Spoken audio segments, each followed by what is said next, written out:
Cans technology के नतीजे आए हैं। कैन्स टेक्नोलॉजी जैसे कि आप जानते हो एआई से या सेमीकंडक्टर को लेकर के जो डाटा सेंटर को थीम जो चल रही है उस थीम पे कहीं ना कहीं कंपनी अपने स्टाइल में चली हुई है। अब कंपनी के जो नतीजे आए हैं, नतीजे थोड़े ठीक आए हैं। आय जो इसकी 572 करोड़ हुआ करती थी सितंबर 2024 में, वो बढ़ के तुम्हारा 906 करोड़ आ गई है।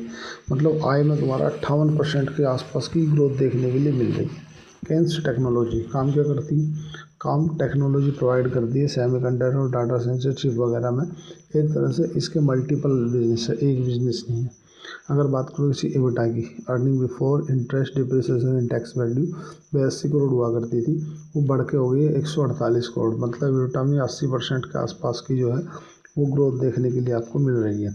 अगर इसके शुद्ध लाभ की बात करोगे, मतलब नेट प्रॉफिट, तो इस कंपनी का जो नेट प्रॉफिट हुआ करता था वो 60 करोड़ हुआ करता था, जो बढ़ के 121 करोड़ हुआ गया। मतलब नेट प्रॉफिट में 102% की ग्रोथ देखने के लिए मिल रही। नतीजे वो जो अपने मुंह से बोले। अगर ईपीएस की बात करोगे, अर्निंग प्रति शेयर, तो इसका अर्निंग प्रति शेयर सितंबर 2024 में मतलब ना के बराबर हुआ करता था। वो अब वो 19 रुपये 41 पैसे के आसपास हुआ करता था, जो 18 रुपये 12 पैसे पे आ गया है। ईपीएस में भी भयंकर ग्रोथ देखने के लिए मिली है। कैन्स टेक्नोलॉजी के जो मार्जिन लगभग तुम्हारा 14% हुआ करते थे सितंबर 2024 में, वे मार्जिन बढ़ के हो गए हैं तुम्हारा 16%।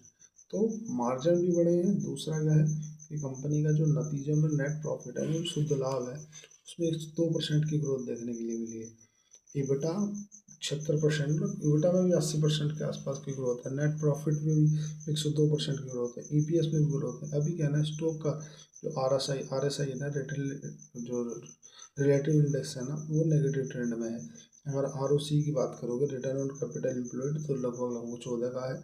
और आरओई, रिटर्न ऑन इक्विटी, एक शेयर के ऊपर कितने रुपए का रिटर्न जनरेट कर पा रही है कंपनी, तो वो 11 का है। अगर ईपीएस की बात करोगे ना, अर्निंग प्रति शेयर, एक शेयर के ऊपर अर्निंग कितनी है कंपनी की, तो वो 57 की निकल के आती है। थोड़ी सी ओवर वैल्यूड है। 117 रुपये, 117 के आसपास का पी चल रहा है। अभी क्या है ना, किसी भी स्टॉक को खरीदने या बेचने की कोई रिकमेंडेशन नहीं है, बट जब भी आप किसी रिजल्ट को एनालिसिस करते हो तो ये जरूर नज़र में रखें कि वो कंपनी का जो प्रॉफिट है वो बढ़ रहा है कि नहीं, आय बढ़ रही है कि नहीं, EBITDA में क्या कंडीशन है। इसके जो आय है उनमें 58% की ग्रोथ है, EBITDA में 80% की ग्रोथ है, नेट प्रॉफिट में 102% की ग्रोथ है, ईपीएस में तुम्हारा 96% के आसपास की ग्रोथ है। मतलब कुल मिलाकर कंपनी के जो नतीजे आए हैं ना, वो बेहतरीन आए हैं, लाजवाब आए हैं आने वाले।